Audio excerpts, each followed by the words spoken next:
Hi, everyone. Welcome to today's discussion series. My name is Megan Faison-Iser. I'm the Executive Director of AASHE. It's great to see many familiar faces as well as see some new names here. We have a bunch of people who have registered for today's discussion. So we're just going to give a couple more moments to let everybody in. So bear with us here as we have everybody joining. Again, Megan with AASHE, happy to be here to introduce our discussion today. I guess a couple of logistics first and foremost. We welcome y'all to be on video if you're interested in doing so. It is by no means a requirement. We are going to try and have everybody on mute just to try and cut back on background noise. But know that the chat function is readily available to you. We do have several panelists today and some discussion that we'll be having, but we're going to do our best to try and get to as many questions as possible, at least at the end before the top of the hour. But essentially, I wanted to give a little bit of an overview as to what has led us to this moment. And for those of you that are new to AASHE, I want to say welcome.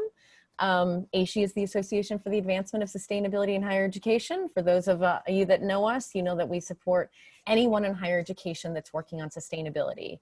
And when AASHE, I've been with the organization for 11 years now, when we have used that word sustainability from our inception, we have used it with the breadth and depth really that's articulated in the Sustainable Development Goals from the UN.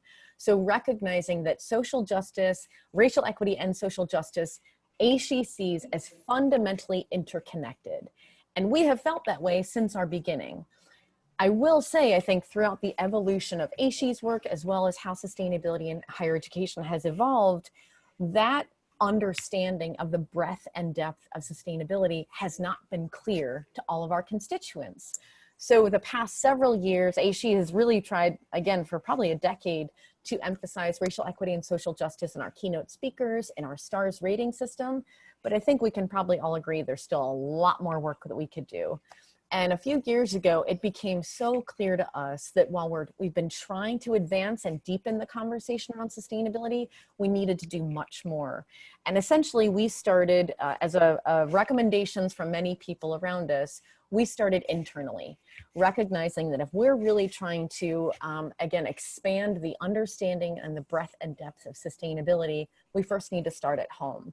And the AASHE staff and board have been sort of immersed in racial equity training, for the past couple of years to understand how systemic forms of oppression, especially systemic racism, shows up in higher ed, shows up in sustainability, and shows up within ourselves. So that's part of the work that we've been on really for the past several years.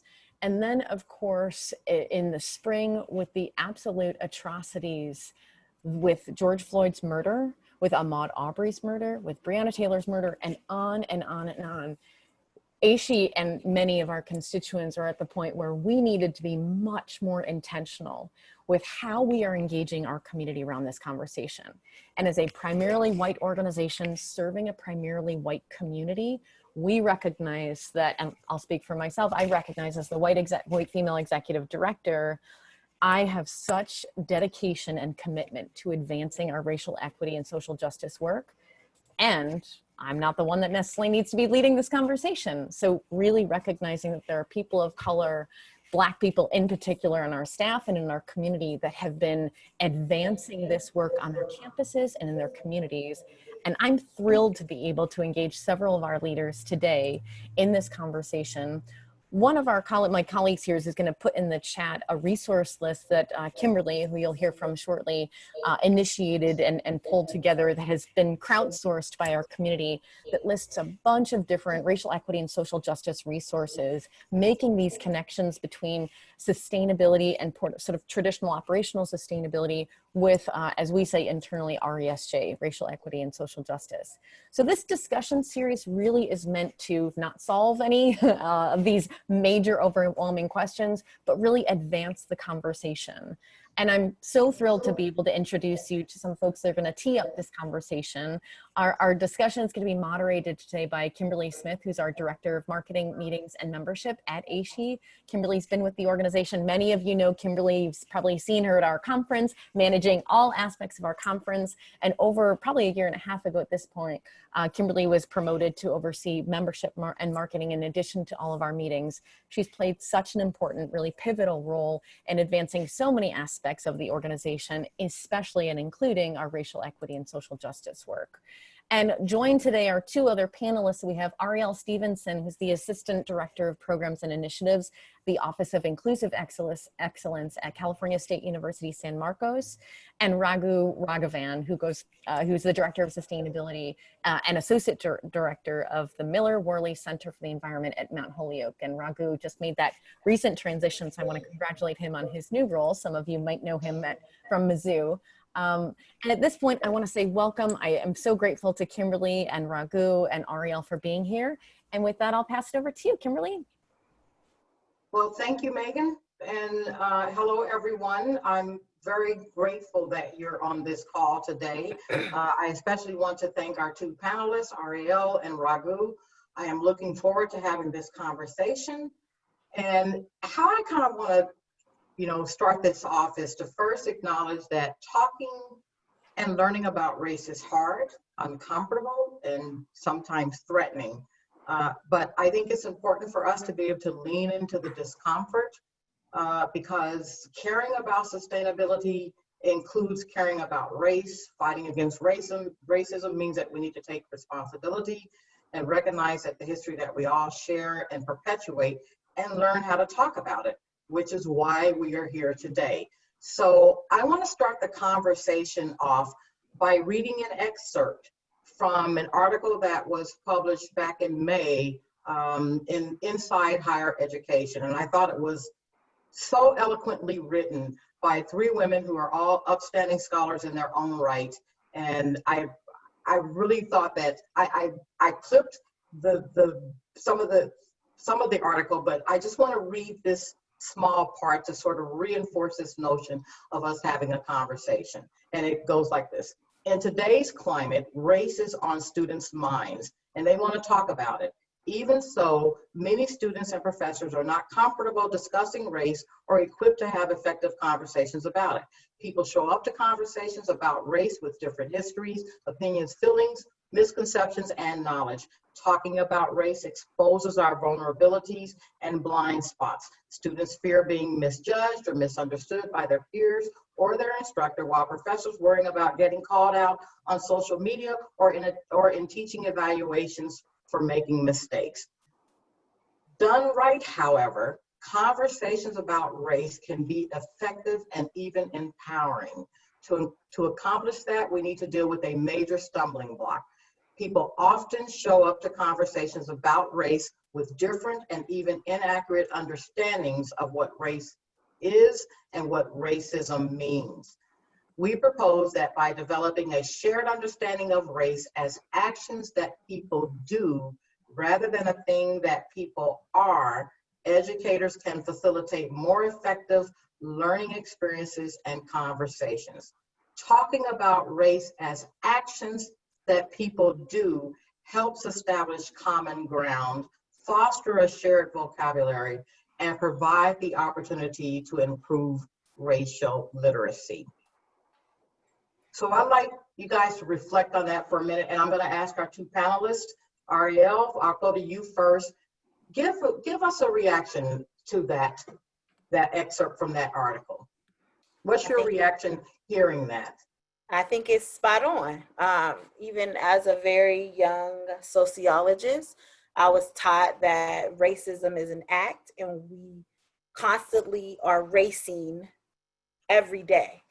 Folks are racing one another. And when I say that, folks are making judgment calls and using those judgment calls about the capability of someone and what they should have, access to what they should have based specifically on their race.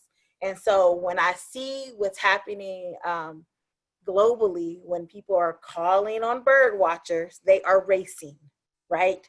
They're calling on a specific historical text and way that race is used in this country, to say that this person that you know, there's a universal language around race that folks know in terms of the undertone that is not directly talked about, but when people are, I keep saying racing, it's acted out. So I think that comment or that excerpt is, for me, right on point. So that's why when racism happens to a person, they may not be able to articulate it. They just know what happened to them and the feelings that occur when it happened, because most folks who have had racism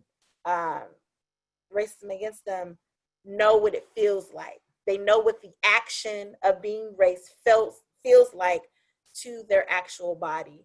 And so there's also some work out there that's done. I'll add it later in the resource around trauma work and race work, of how that affects the body, and how that racing for the body, specifically for women of color, can affect their mental health.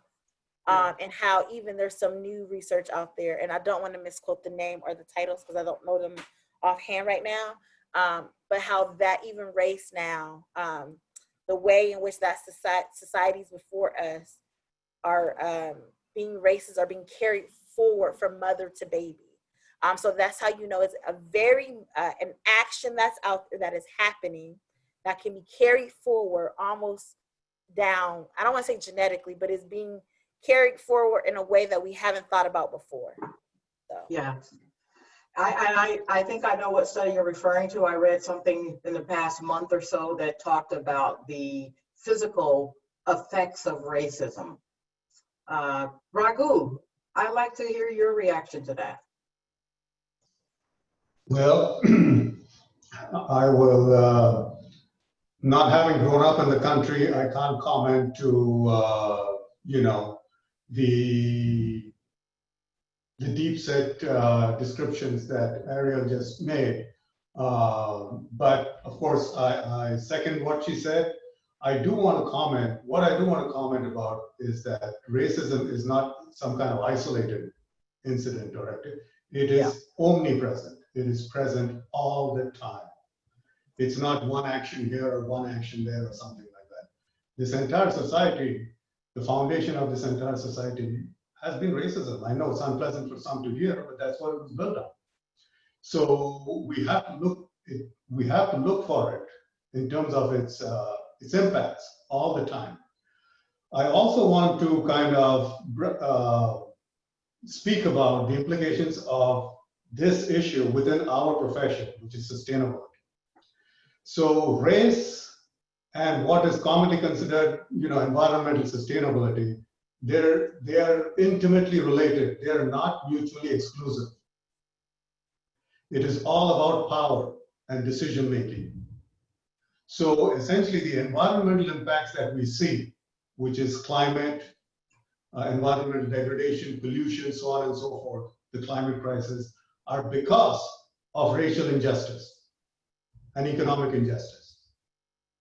So the fundamental issues are the socio-economic issues.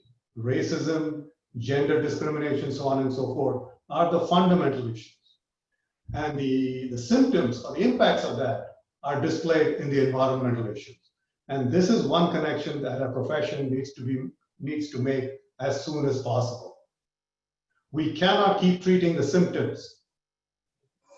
You can have all the LEED buildings in the world right now. All buildings could be LEED Platinum.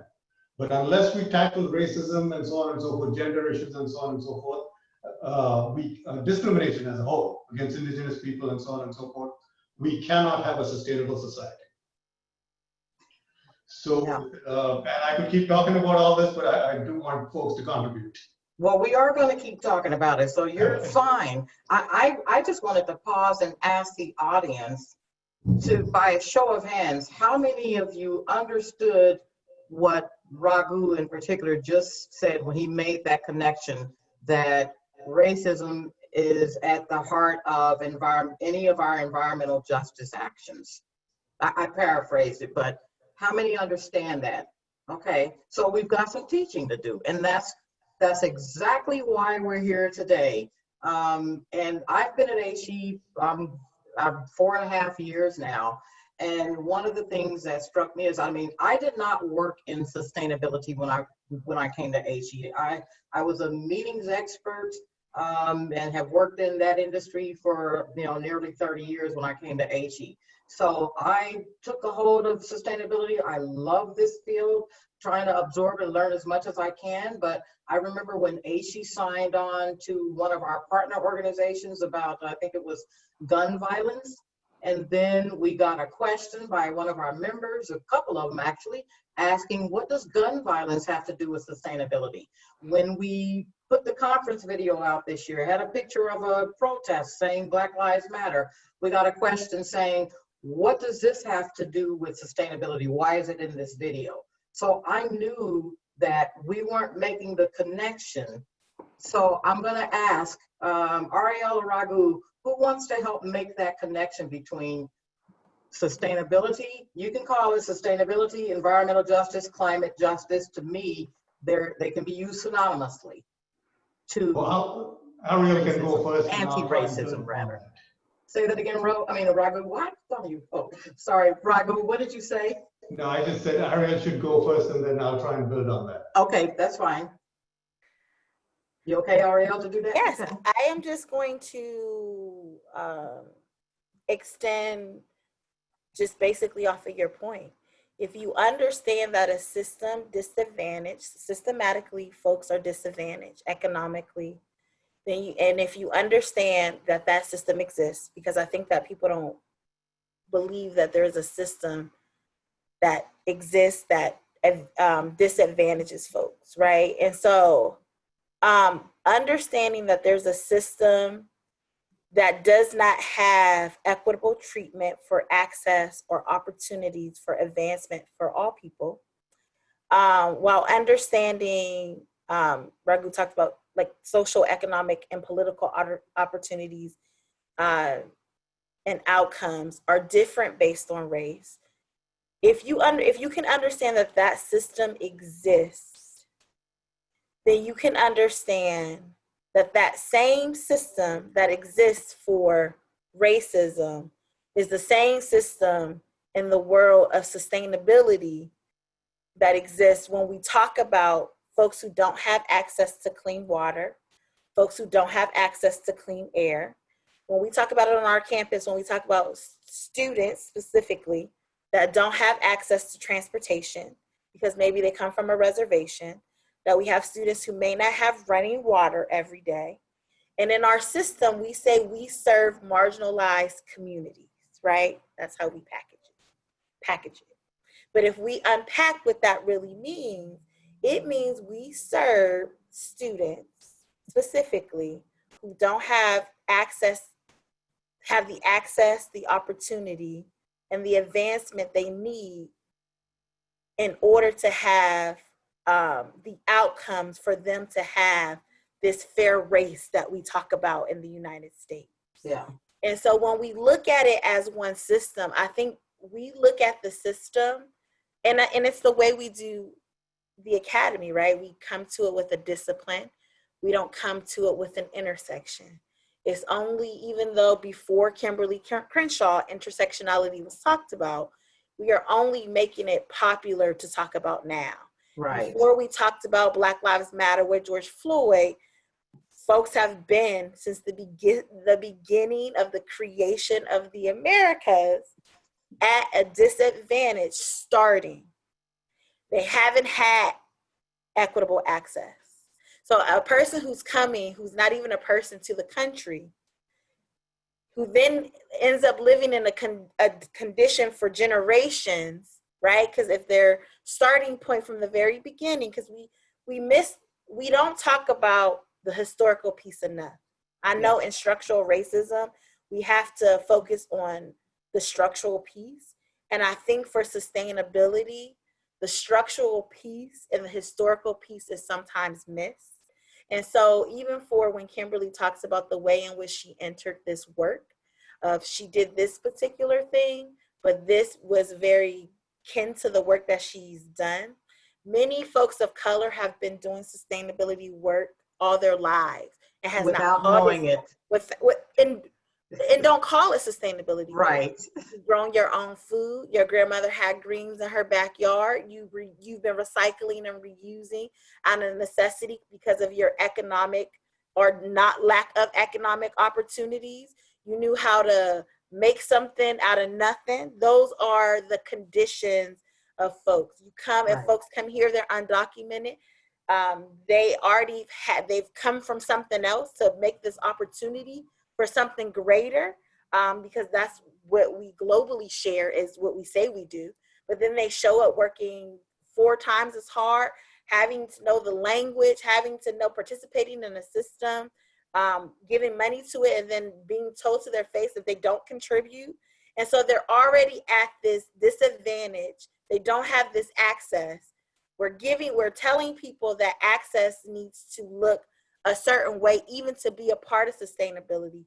But going back to my point of not even recognizing that it's the same system showing up differently with the intersections across disciplines in higher education, across policies and politics, across monetary and economics. It's the same thing happening over and over again without the recognition that it's happening. So I want to give Raghu some time. Yeah, I appreciate that. Thank you so much, Ariel. Raghu. Thank you so much, Ariel. I don't know that I can better that. I don't know that I can better what you just said, but I want to emphasize, build upon the fact that the system of injustice that exists is considered normal. It's considered the natural order. Of course, this is how it's supposed to be. How else? This is normal. Well, it's not normal for everybody else, the people that are being oppressed. So that investigation, becoming aware of the fact that the system exists and it is not normal, it is unjust. That level of awareness needs to come into our profession a lot more. So that's where we need to get at. The other point I want to make is this is the United States, as someone who's not from this country, is 5% of the world's population, or 4%, whatever, of the world's population. But it consumes 25 to 30% of the world's resources. A lot of that comes from elsewhere. Black and brown bodies, black and brown resources. And it's not always brought in, in fair and equitable fashion. It's extracted. Yes. One of the, just as an example, what I want to stress is one of the big things right now is electric vehicles. Okay, very good. Electric vehicles are good. Pollution-free, so on and so forth, no emissions. But a lot of the materials for the batteries is from Bolivia. Bolivia has the largest lithium deposits. So now what's going to happen there? There's a political strife, domestic strife in Bolivia, because the corporations want to get the lithium from there. And a lot of the indigenous people over there, the locals over there, are going to be impacted by this. So I just wanted to broaden the conversation to include include people, black and brown bodies, not just within the U.S. It's terrible for themselves, but outside of the U.S. too. Yes, absolutely. And we can use Africa as one of the greatest examples of that. And you talking about lithium batteries made me think about the components in most iPhones. Yeah. The materials are sourced in Africa where, they're not being paid the same kind of wages that we're being paid. And look at how much iPhones are sold for.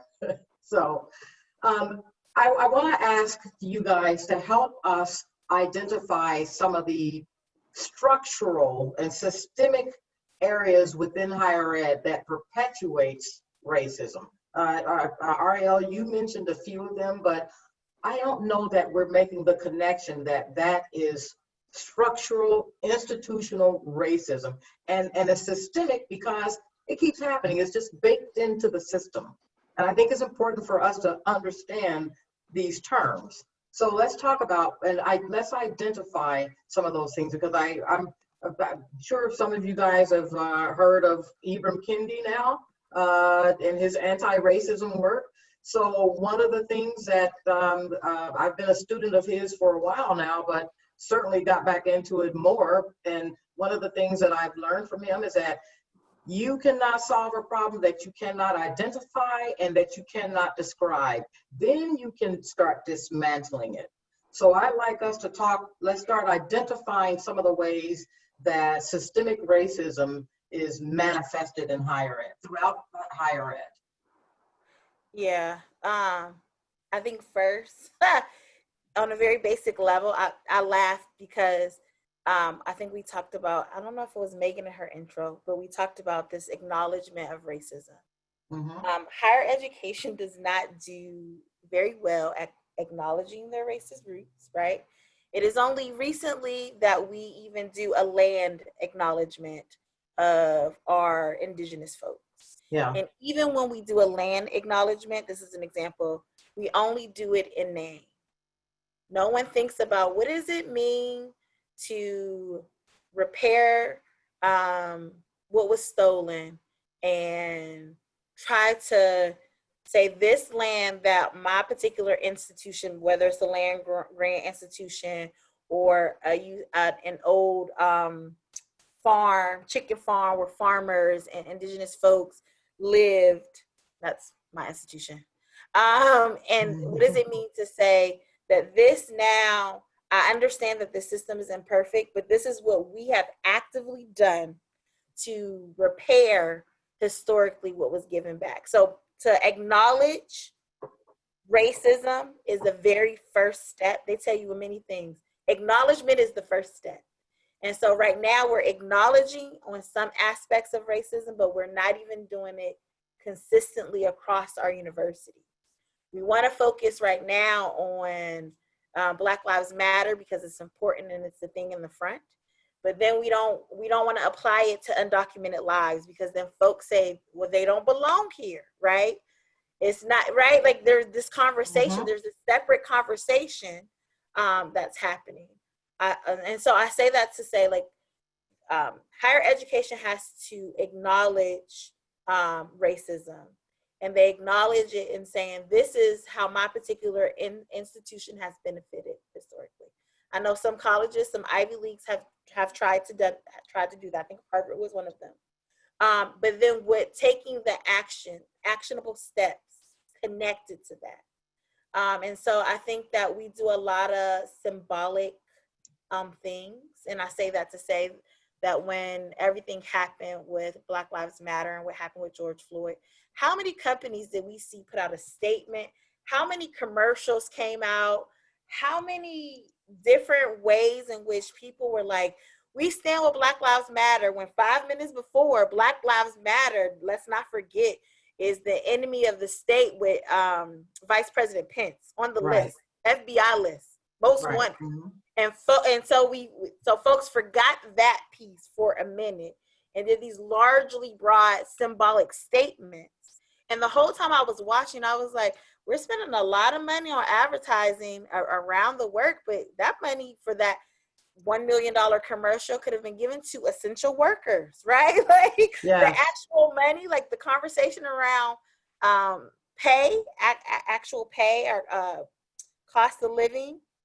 I'm forgetting the term, where folks have a cost of living where they can actually, say it again. Living wage. Yes, a living wage. There's a term that I always use, but anyways, it'll come to me. Where folks can actually just afford to have their lights on, their water running, right? Like normal things that keep you sustained as a human. And so going back to your point around just acknowledging is one thing, but you can't allow that acknowledgement to be symbolic. And higher education, in order to deal or connect or understand, yes, acknowledging racism, but having a plan on how you're going to undo racism in your organization. And I'm a firm believer of, I used to be a critical theorist of burn it all down. But now, in my career, I'm more functional.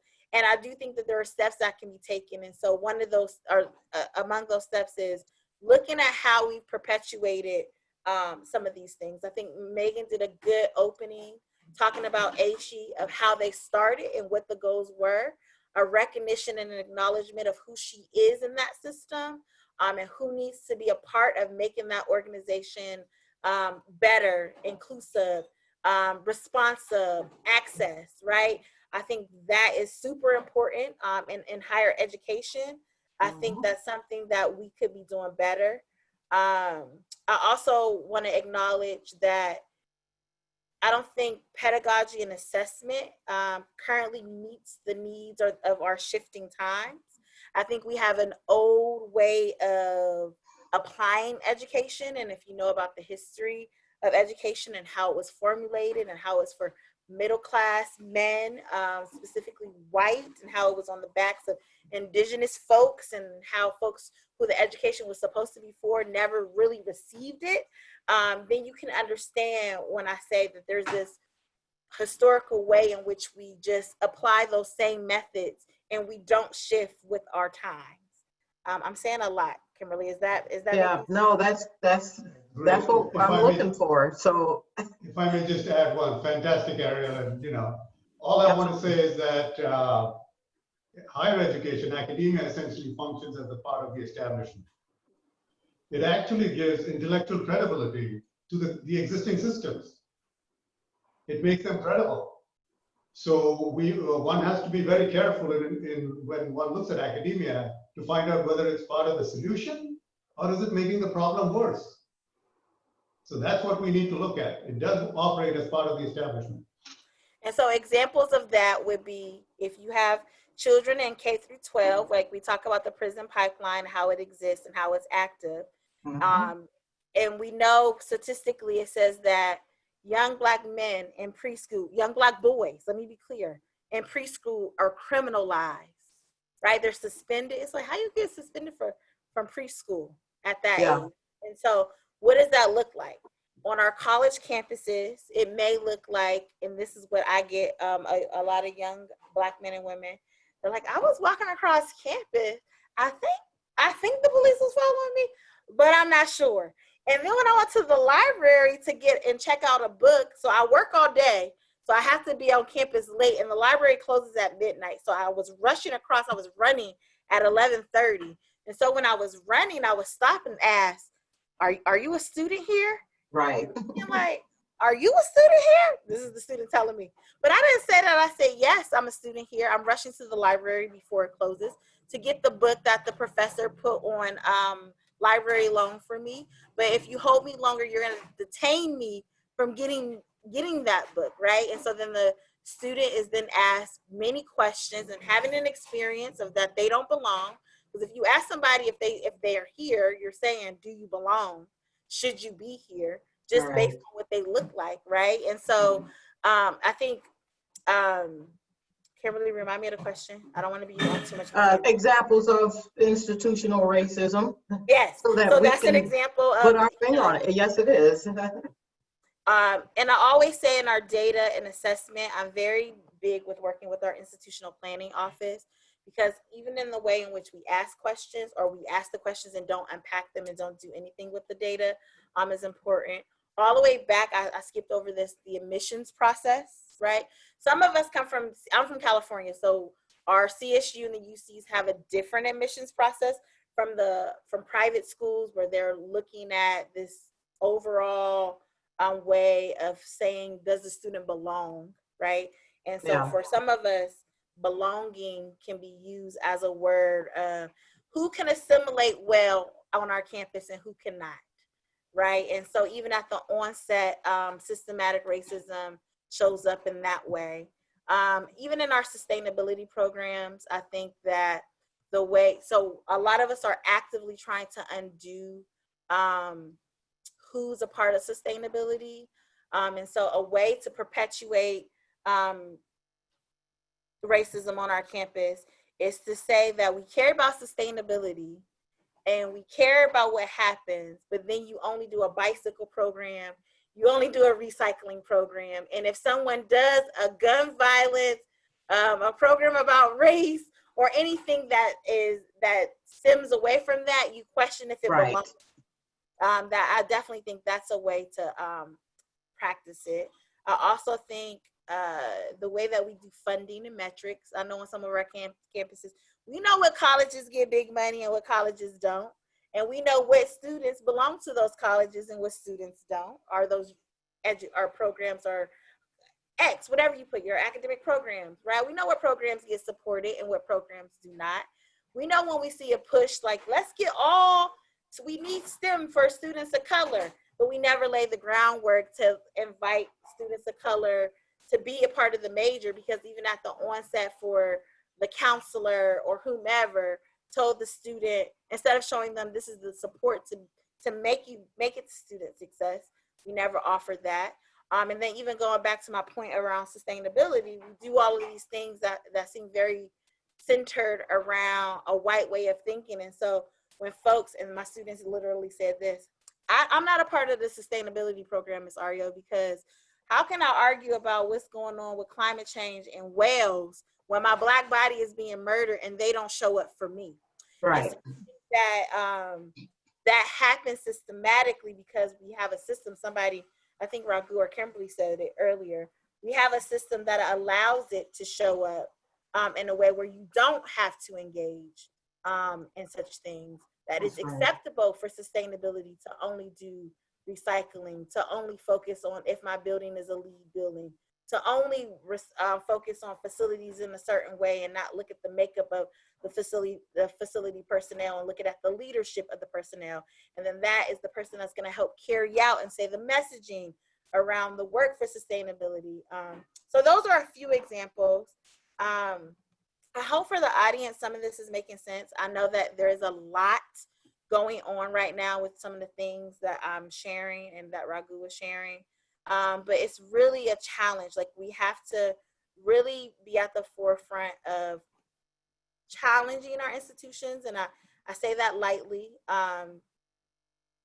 because I know that for some folks to challenge the institution where that is currently in the midst of people needing a job, where there are budget impactions, where people are being laid off, where there is unemployment, it is definitely hard. Or there are other folks who are just don't understand, like, we'll leave this talk and say, I still don't understand, and I don't get it. And I say to you that you need to sit with your folks and really think about the work that you do and really understand. If you say you understand racism and you know what it means to be anti-racist and you know what a racist policy may look like, or you might not know, you should take the practice of sitting down. I don't care if you identify one or two things that you say, this I know isn't working for our institution. I think this is why it isn't working. Racism may be connected, it may not be connected, but this is what I'm going to actively do from where I am, leading from where I am, to make it different and more accessible, whether it's for students, for staff, for faculty. I think that's important. Okay, thank you, Ariel. That was a lot to digest, but it was all truth. And I thank both you and Raghu for giving us the unvarnished truth, because I think for us to really, if we're really going to do work in sustainability, we have to get comfortable with incorporating anti-racist policies, procedures, and actions into our sustainability work. You aren't doing sustainability if you're not talking about racism and trying to build systems of equity. You're not doing it. That's sort of the bottom line. I want to ask Daida, can you pull up the polling questions? Because I'm interested in hearing from the audience in terms of your on-campus experiences, whether your institution has started any kind of special commission, committee, program, etc., to start addressing racial equity and social justice. If they have, do you as the sustainability professional have a seat at the table? You know, if you don't, what kind of resources do we need? Daida, can you put those polling questions up, or can I just do them?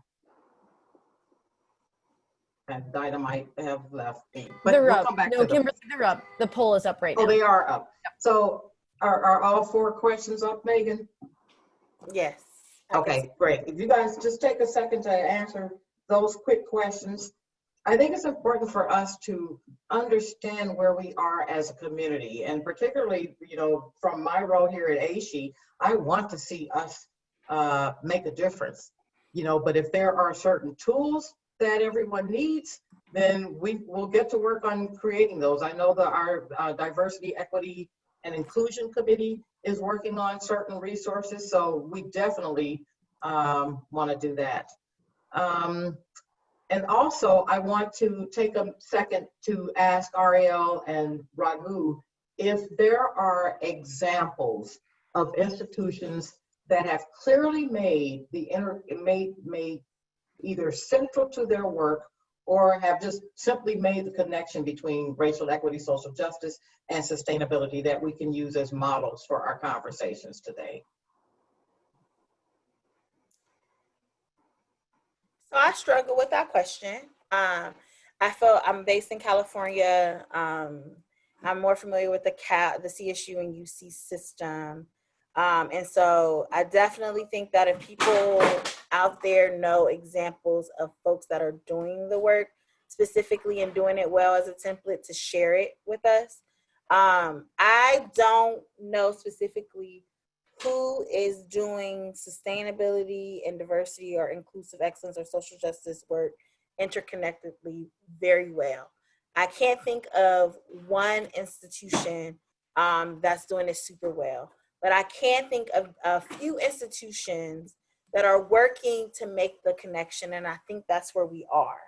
I think that the conversation has been happening along for a very long time. I think that AASHE is doing good work, as Megan talked about, right from the onset. So I'm going to name AASHE, not because I'm on it, because it was already on my list.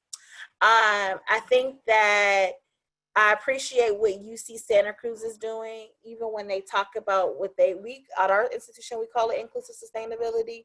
But I really think a faculty member there has defined what it is and is doing some work and publication around it.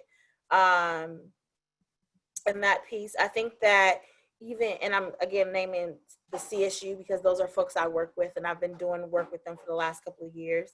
I think that even though none of us is there specifically, I think that East Bay around their strategic priorities is trying to do some good work. I know that I've been meeting with some students from UC Berkeley and Berkeley because they do work, and I think their students are super passionate about the connection. There's a place called Calvary. I'm not escaping my mind. But as far as like presidential statements across the country that says that like this is the effort and this is what we're doing specifically, I haven't seen many. There's a diversity officer in Michigan, and now I can't remember if it's the University of Michigan, and I believe she's the diversity officer, and her background is in environmental justice and that particular work. And so I can imagine that they're doing many great things because she has that lens. I will look that up, her name. But as far as folks that I know specifically or programs that I know specifically, those are the few that I can name. Raghu, do you know some? Actually, no, I don't know of anyone that has a very, am I on mute? Dorothea Taylor, that's the name. Thank you, Karen. Oh yeah, at University of Michigan? Yes. Dorceta Taylor, yeah. Yes. So yeah, I don't know of any one institution that covers the entire spectrum. I do want to add though that there might be this kind of work happening and I'm not aware of it. It might not even be called sustainability. So there's 4,000 institutions in the US. And there are probably people working 4,500 higher ed institutions. So there are probably people working on food justice, racial justice, and maybe connecting all of these dots, but I may not be aware of that. Okay. So, but I'm not aware of any institution that does this, full spectrum sustainability in a structured form. There are initiatives. I know of initiatives like this, but I don't know of any structured, systematic approach to addressing this in any one institution. Okay. I think one of the, and I'm not sure that this is an example, but just in sort of doing my research in preparation for this call, I came across the website for the Center for Urban Education at the University of California. And one of the things that I thought was interesting, and I actually even thought about maybe we should do some slides for this thing, but I'm gonna just share my screen real quick, and I'm gonna pull this up because they lay a framework for how to sort of really address equity at your institution, or at least, they do that on their equity tool, but they also talk about why institutions haven't been able to achieve equity, or really they laid out 5 obstacles that stand in the way of racial equity at the system level. The first one was not knowing how to talk about race, not knowing how to make racial equity operational, and not understanding that racial inequity is a product of racialized structures. 2, not setting goals by race and ethnicity, not establishing racial equity indicators, and not reporting racial equity outcomes routinely. 3, not having a strategy to engage institutions in the adoption of racial equity benchmarks and a plan of institutional transformation. 4, not having a set of racial equity best practices to implement systemically. And 5, not having the know-how and procedures to assess the ways in which policies, practices, and initiatives undermine racial equity.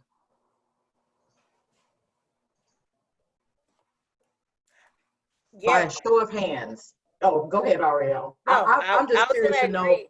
Yeah, how does that feel? It just, yes. When you hear that, yes, you want to say yes. That's yeah. And I also feel like we list those things out in the CSU as well. And what happens with systems as well is that we have a lot of people doing work on one end and not making the connection, or don't know how to connect, or don't know it needs to be a connection. And I would like to just, on the very basic level, see sustainability officers or managers, chief diversity officers or managers working together.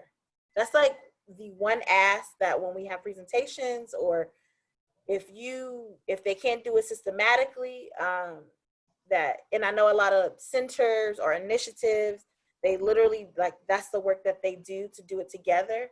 But I would like to see that as a priority, because if that is the list, and that list we can put right on top of sustainability efforts and work. Can I ask, are we allowed to ask questions? Not yet, I'm sorry.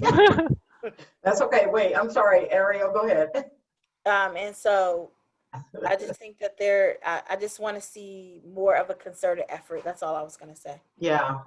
Okay, Raghu, your thoughts on it. Well, Ariel's pretty much stealing my thunder, and that's good. So she's because it's the same work, Raghu. It's the same work. It's the same work, but you're a lot more articulate than I am, so that's very good. Yeah, well, work with chief diversity officer, and to the rest of the campus community, we need to make the connection between consumption. The reason we have recycling issues, the reason we have climate injustice, the reason we have these issues, and connect that to power and oppression, connect that to racism, connect that to gender issues, so on and so forth. So these connections are indigenous people and so on and so forth. And not just tokenism, not just some kind of, but make accurate connections as to why we have these issues on this campus.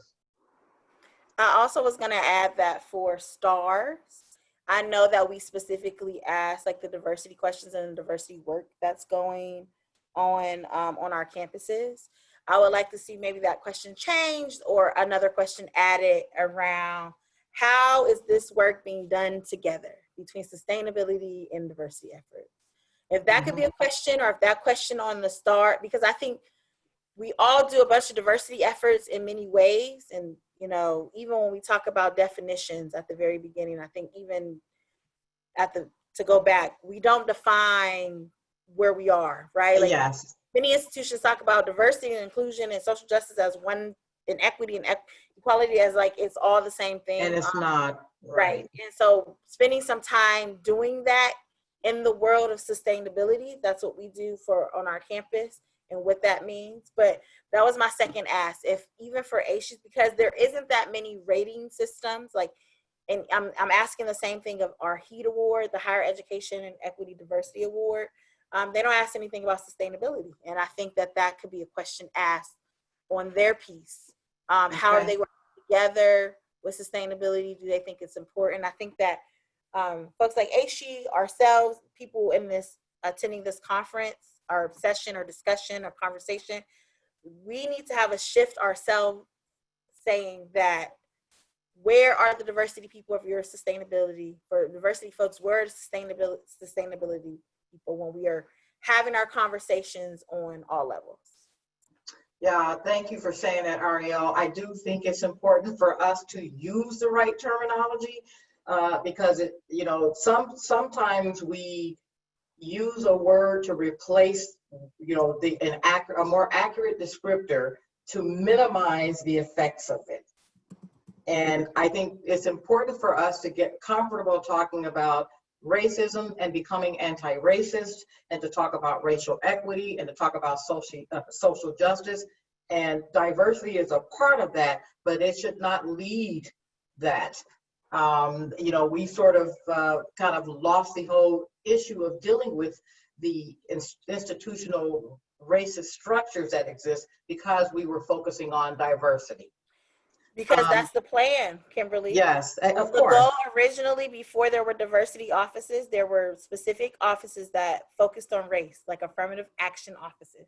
Yes. And so when we took that away, at least in California with Prop 209, that's why Shirley Weber is working really on ethnic studies. She's doing a lot of work. And not to plug her politically, she grew up in the system from the California state system as I believe, an instructor to progress where she is now as an assembly member. And I think there is something to say, and also being a woman of color, of being front row in that seat, making those things that are issues actual policy. And so I appreciate that. Yeah. And I feel like there is that work to be done as well. Yeah, I see somebody put in the chat, George Orwell, newspeak was a way to control thought by not having the words to express the complex ideas. And that is absolutely correct. And I read something earlier, like I've even used the term myself, microaggressions, to sort of describe, racist acts occurring. But I will not use that anymore. It's racism. It's not microaggressions. What's micro about it? Nothing. It's racism. And so I think we have to be clear on that. We've got about 7 minutes left, and I really want to we could talk about this all day. I'm so thankful to you, Ariel. Raghu, thank you so much for agreeing to be a part of this today. It was fun for me to just kind of sit and shoot the breeze with you. I've got more questions I really want to ask you guys, but we won't have time to get to them all. And I want to allow some time for the attendees to ask questions. So let me say this first, before we open everyone's mic. Because everyone has the ability to speak at the same time, I'm just going to ask that we just exercise common courtesy. If you hear someone talking before you, just pull back and wait. I've been on Zoom calls with 700 people before, and that's how we did it with no problem. So I'd like to test that out now with AASHE. So open the mics, Nakia, Daida, and let's get some questions in. We got to go fast. And don't be afraid. No, we're not going to judge you. We're all here learning. Even if you don't have a question, you want to make a comment, feel free.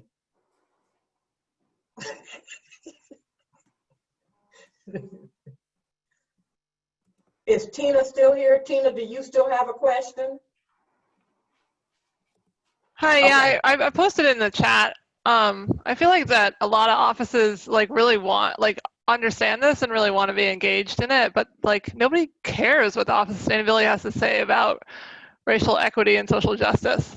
It's usually white women, so I can talk for all I want to the the folks working on this, and they don't care what I have to say about it.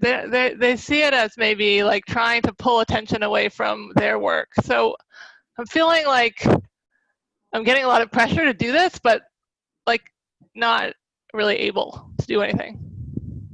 So in other words, you feel like you don't even have a seat at the table, really. So oh God, no. Okay. I can't even walk in the door of the building. Okay, so I'd be interested in knowing, because Tina, I have a feeling you are not the only one. So I'm going to ask Daida, can you show those polling results? Because I'm curious to know how many of you all feel like you have a seat at the table.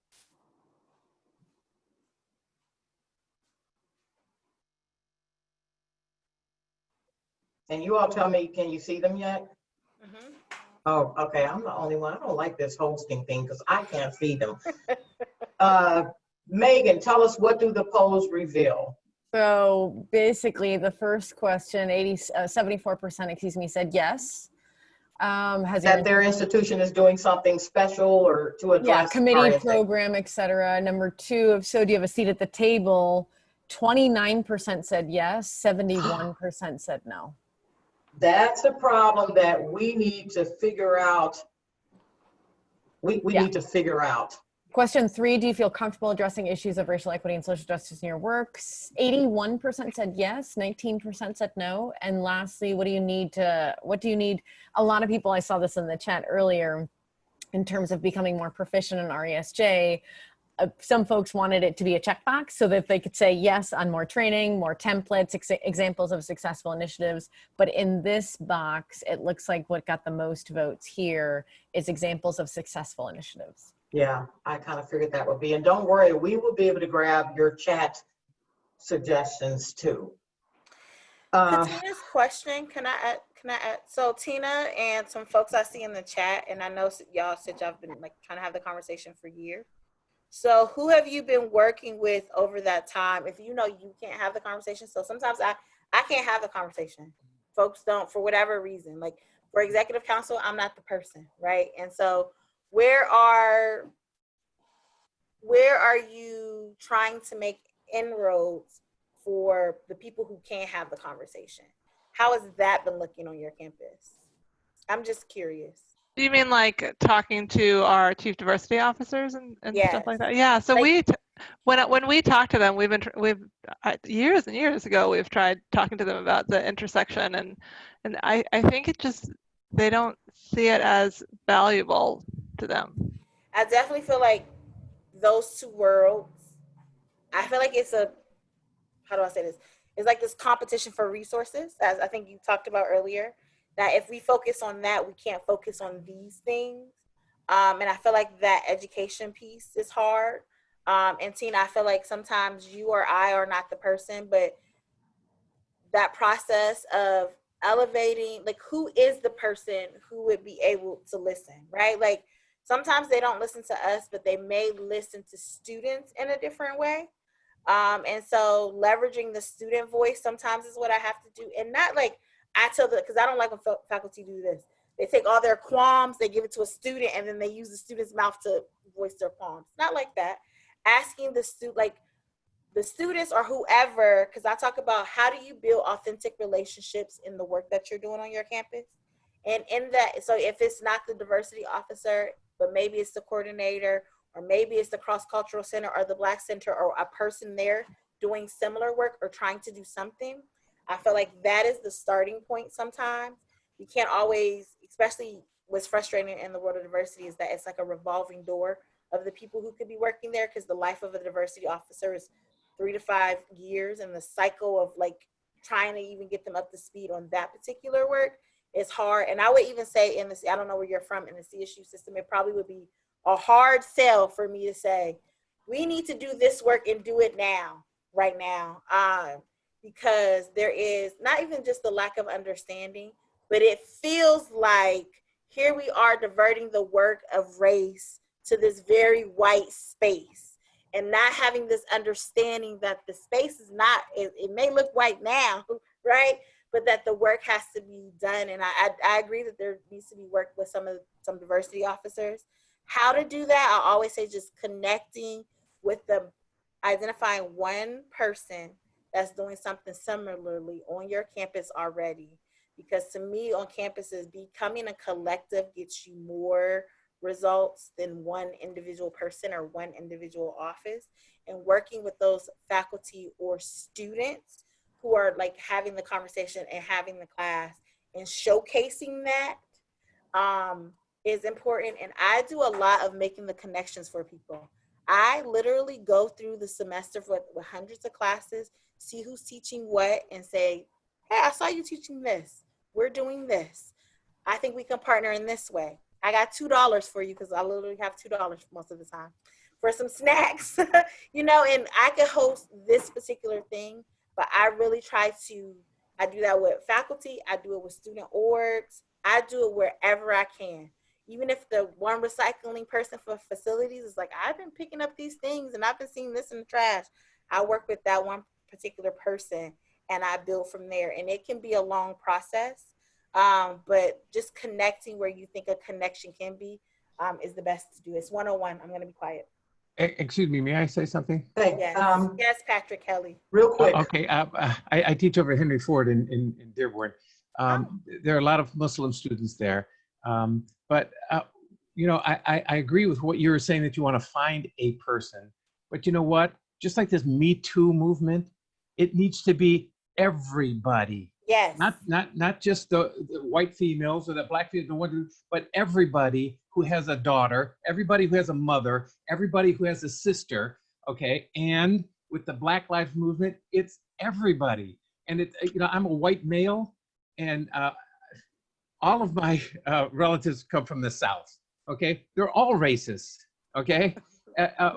I guess fortunately for me, my biological died when I was 3 months old, and my stepfather was born and raised here, and he was very much anti-racist, and that's where I learned it, okay? But it was, you know, it's a learning process, and everybody needs to stand up. No, Patrick, I agree. But before you get to everybody, you have to collect the bodies. Yes, and so exactly. Sometimes, right, you know what I mean? So like, before we can get to everybody, what I was trying to tell Tina is like, she has to collect bodies, literally sometimes physically, to come together so that it can be an everybody movement. And timing is everything. Just like Black Lives Matter, we can say it now, but like literally just before March. Yeah, exactly. You know? And so timing and so collecting the bodies to get to everybody is more helpful in the long run. I agree. And I want to get to our wrap up, and I just want to add to what you just said to Patrick, is that, you know, it would be great if everyone was convinced that Me Too was important and that Black Lives Matter was important. You know, and one of the things I shared with somebody over my vacation, I listened to Michael Shea from Saturday Night Live, his comedy routine that was on Netflix. And even though it was comedy, he asked a very important question in the middle of his routine that made me say, wow, which was, do you realize how insignificant the word matter is?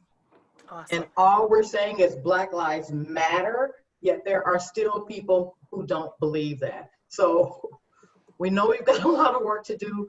I just want to, I'm going to get ready to toss it to Megan, but I want to thank Ariel, I want to thank you, Raghu. I appreciate you guys for taking time to talk about this with us. I promise you, I will make it my personal mission that this will not be the last time for us to have these kind of conversations. I know Megan's gonna remind you of the other conversations we're gonna be having, but also just to remind everybody that, you know, be an ally, you know, for the folks who are not people of color. The one thing you can do right now is to be a good ally. And that means that you lead as a co-conspirator, you help disrupt racist systems, you follow an ally who's fighting for equality, because we need those as well. So I just want to, you know, and I want to leave you with a quote from James Baldwin. Yesterday, or Sunday actually, was his 96th birthday if he was still living. And one of the things he said is that not everything that is faced can be changed, but nothing can be changed until it is faced. So we've got to face this. Thank you, everyone. Megan. And yeah, I know we're over time here. We could talk about this for hours, and I think that really speaks to the need. Can we all just sort of celebrate Kimberly, Ariel, and Raghu? I'm so grateful to each of you. And as Kimberly said, we are continuing this conversation. We're going to have different voices joining us next for the next 2 weeks. Our discussion series continues. We'll be hearing from different people, different perspectives, but trying to advance this work around racial equity and social justice within sustainability and within higher education. Also, please take a look at our call for proposals. We have an emerging issues call for proposals right now, live. All of the things that you're facing on your campus right now could be really great discussion points for our conference. And please make sure you're registered for and come back to the wrap-up webinar. Oh, and Webinar. yes, take a look at our website for the discussion series, because we have 2 more discussion series and then a wrap-up webinar. So again, conversation continues. My thanks to Kimberly and to Nakia, who internally have been leading our racial equity and social justice work for as long as they've been here, as well as Daita Sergey, who's been on our support team here today. And thanks to everybody for joining. We'll hope to see you next week. Okay, Thanks, thank you, everyone. everyone. Stay safe and stay hopeful. And stay healthy. Yes. Thanks, everyone. Take care. Bye. Thank you, AASHE.